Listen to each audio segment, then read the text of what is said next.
Welcome to channel AMEC, your insight to the Australian visa system.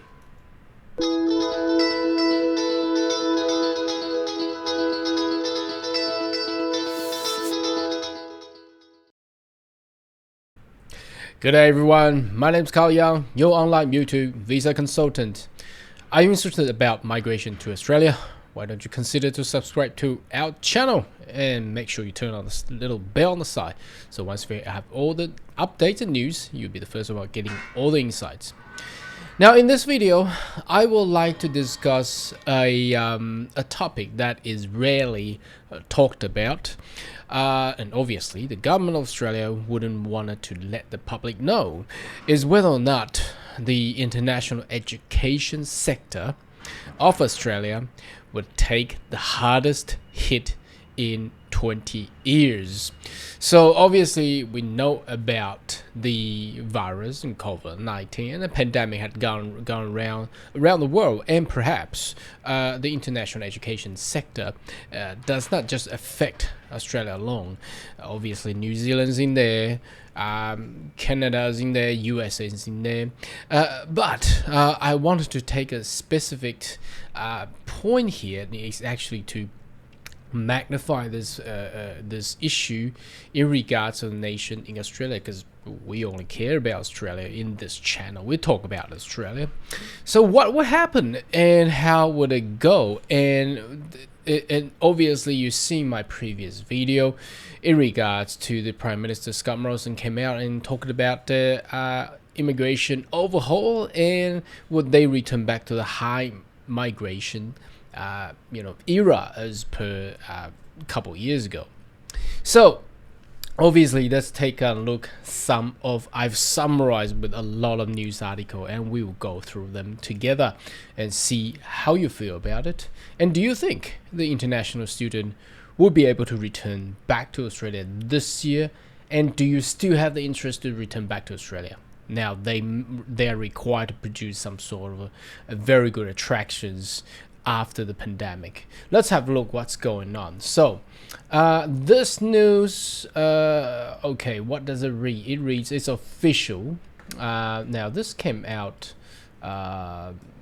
March 31st, so not long ago. So all the news actually came out pretty recent. It says it's official that international students won't return this year. Now that was coined by the education minister Alan Tudge, who was previously the Minister for Immigration.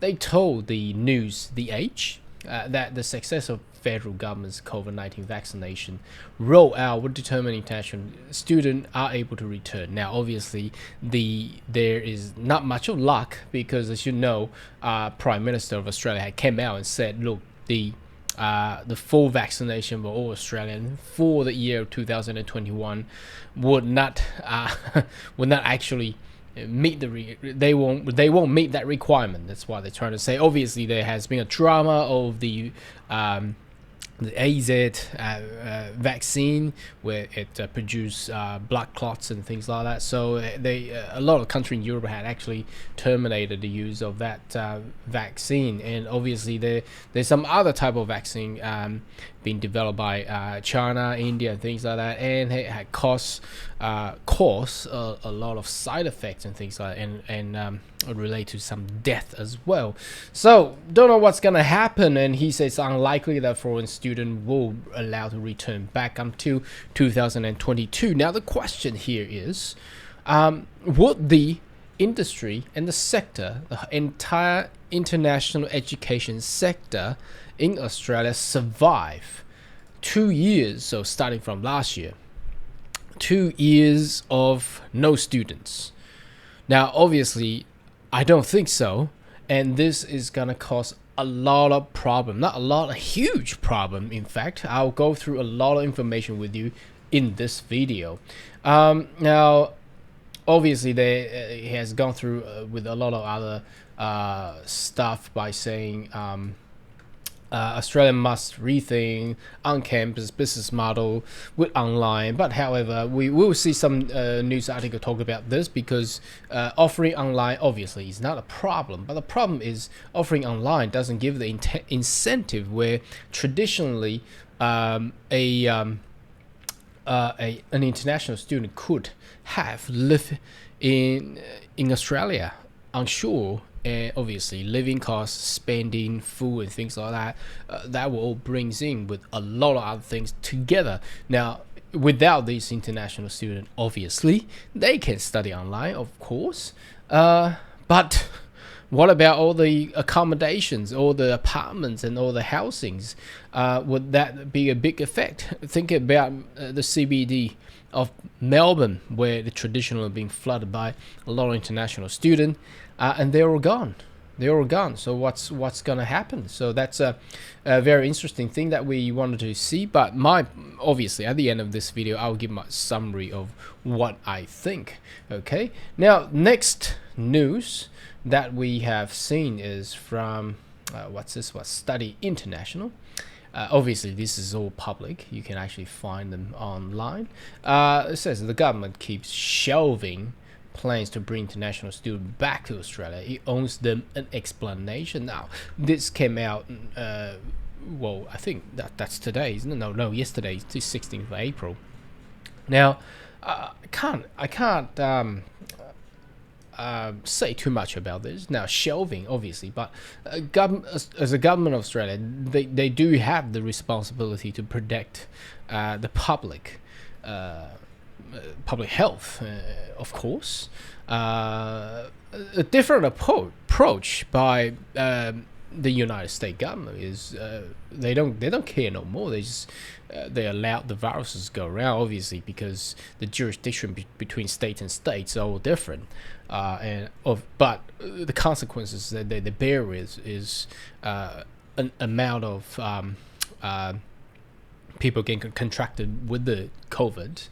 And that costs a lot of in healthcare, and so anyhow, not too sure how that will go. But as a nation of Australia, I don't think Australia will take that route because the Medicare and the health system in Australia is obviously different than United States.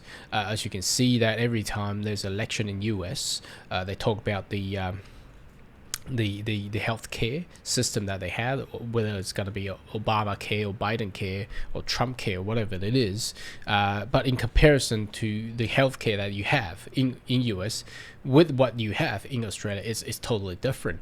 So by saying that's probably why the government of Australia did not take the obviously same as New Zealand, did not take the view to simulate how the US has done. So they basically locked themselves down, but they owe an explanation to the international students. So obviously because tuition has been paid in ways the international student expected to actually be in Australia and enjoy their academic life as what they had paid. Now, if they pay and only be allowed to do online study, wouldn't that consider to be a too expensive in tuition wise, because there's no face-to-face and things like that. So that's another big issue there. What is your thoughts? Now, obviously, the staff of university will come and say, look, we still have the professor assessing all a lot of assessments and things like that. The spending in university is still the same because they are still assessing with the student, but you can always argue that going online there's less electricity required, there's less manpower required, resources required.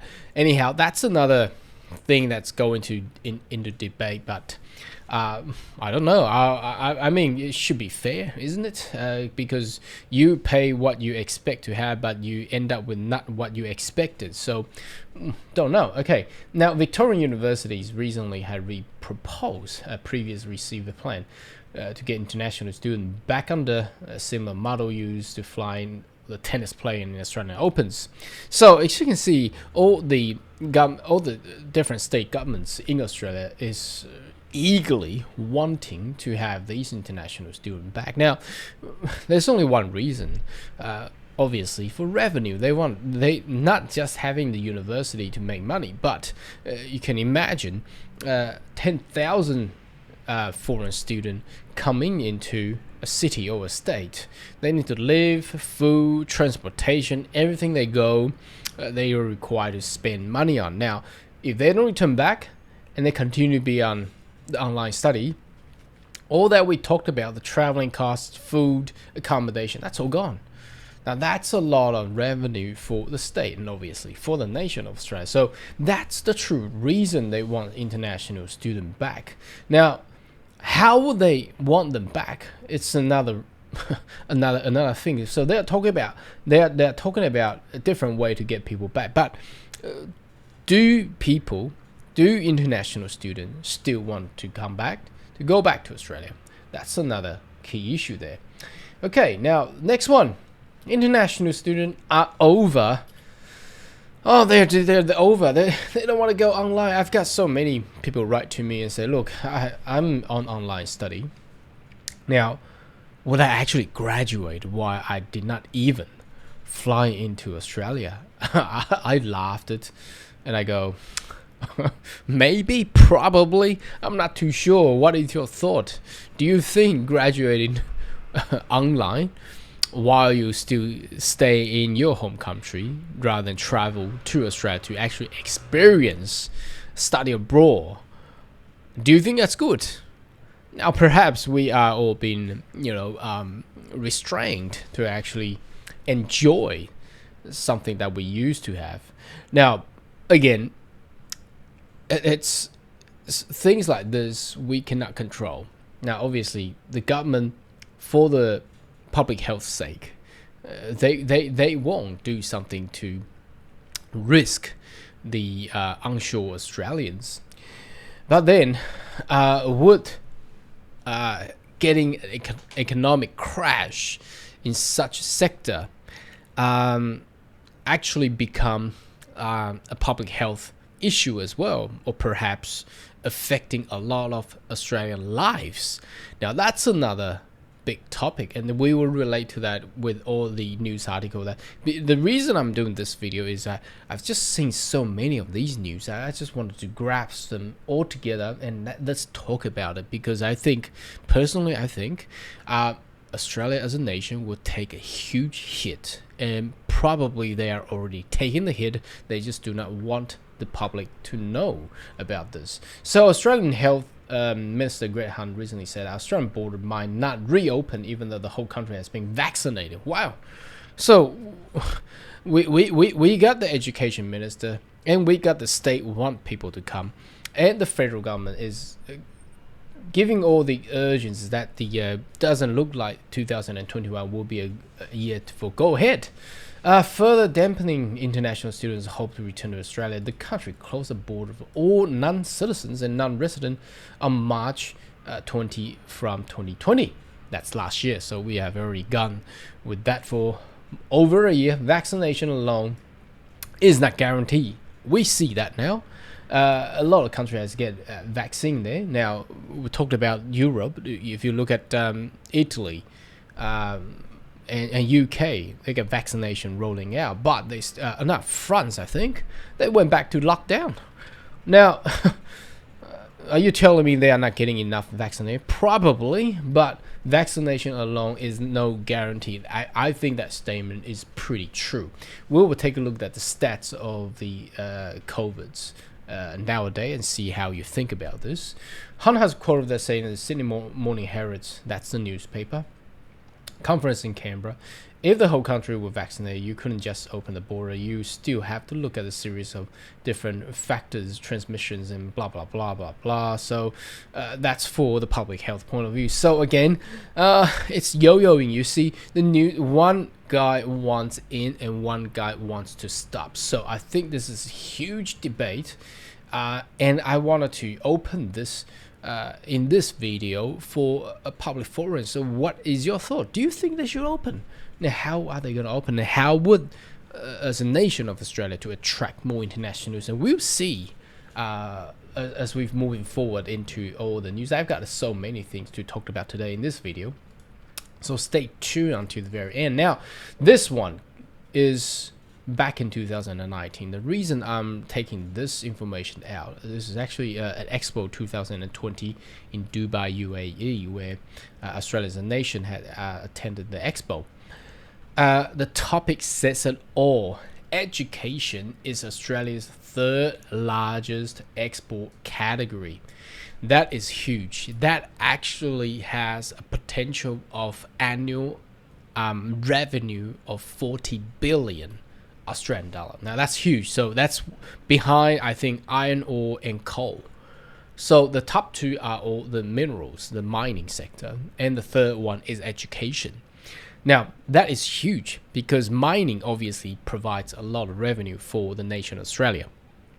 But mining, apart from the headquarters, the big building that they had in those CBD, they don't provide like what international student would have provided. For example, they live in the city, they come into a university, they come into a college, and they live, stay, travel, food, and all these incentives what the international student could have bring in, mining sector could not. Mining sector could only attract a lot of miners, and they going into a rural area, obviously, a mining area, and they will the area there will boom.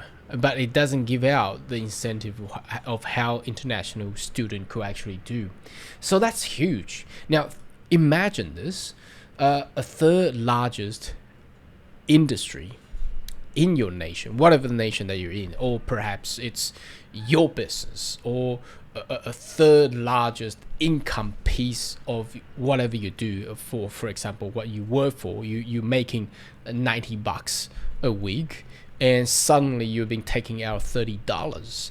Now thinking about that, how would that affect you, and how would that affect the whole nation? That's why I'm saying I think Australia is taking a huge hit, and perhaps already taking the hardest hit ever as a nation of Australia had ever done. Now, I might even describe to this, it's almost like a destruction, a war type of destruction, despite of not having actual war, but the whole industry is gone basically for this 2 years.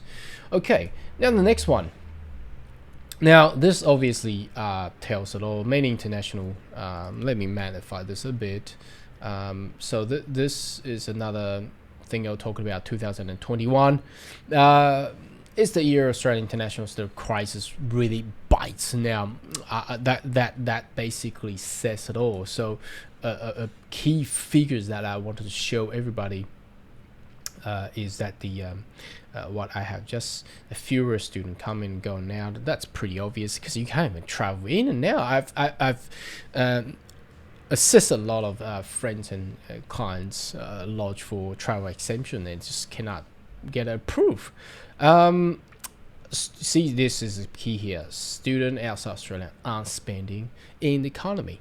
Okay, they can do online, but they are not spending. The incentive of all this that we just talked about is gone. So you see that here. That's the true thing of 40 billion to Australian economy. That's basically wiped out. Now think about this. That's why I describe this is a hard hit.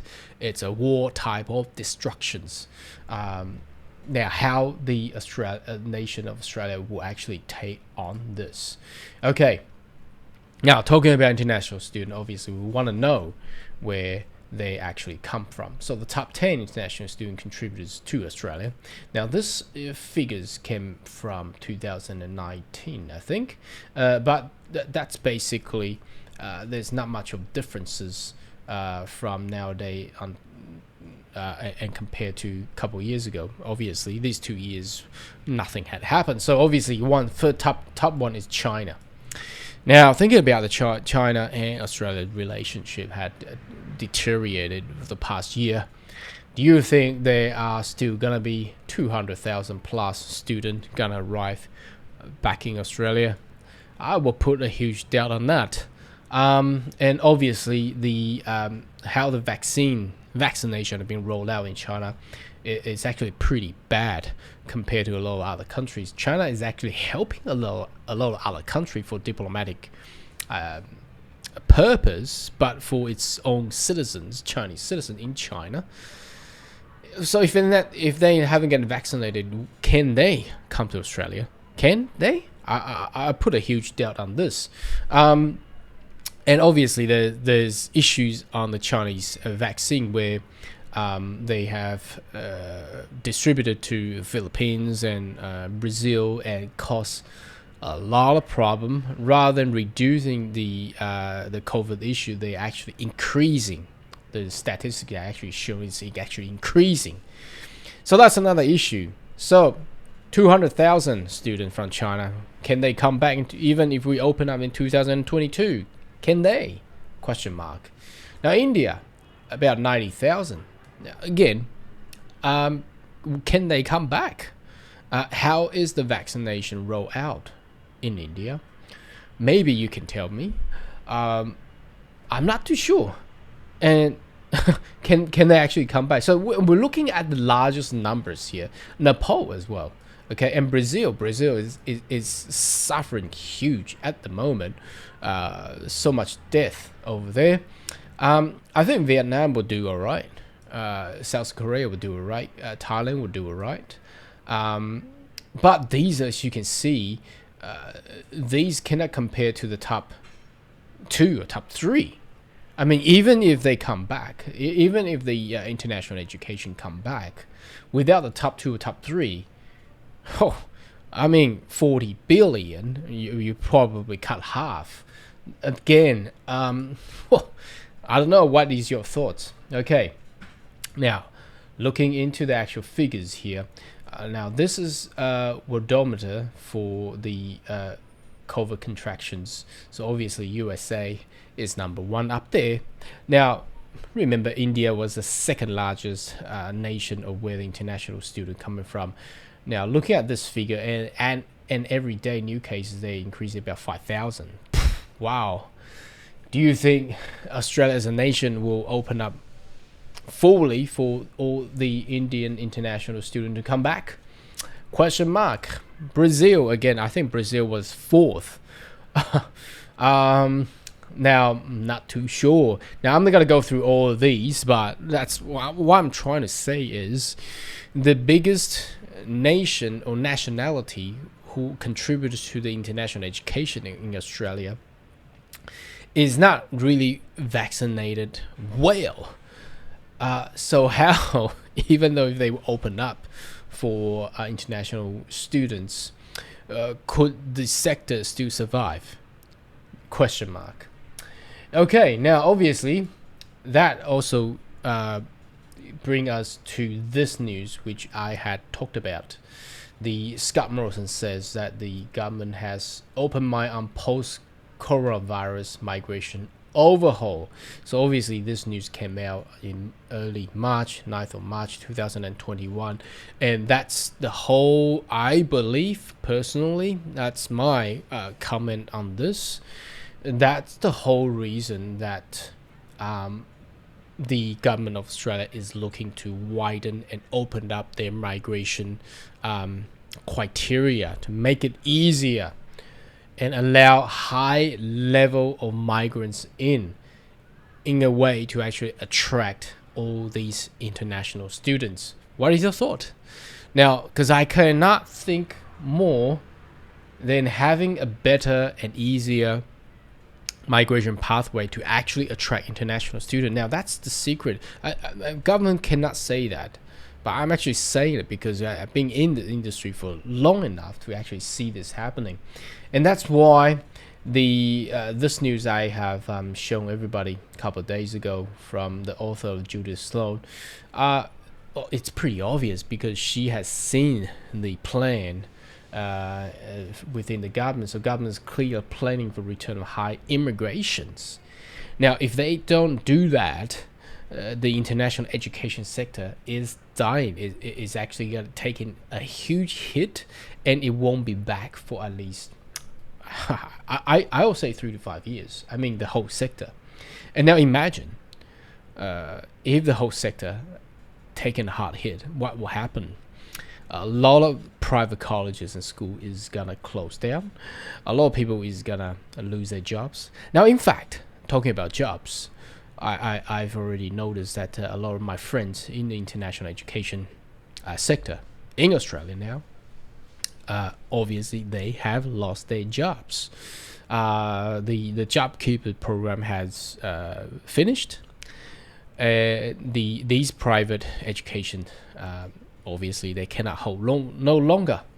They need to sack their staff because there is no money to be made to actually revenue to be made to pay all these wages to all these Australian employees. Now, so what happened? What can they do? So today, I've seen this news came out yesterday. It says Queensland. So as you can see, all the states are talking about it.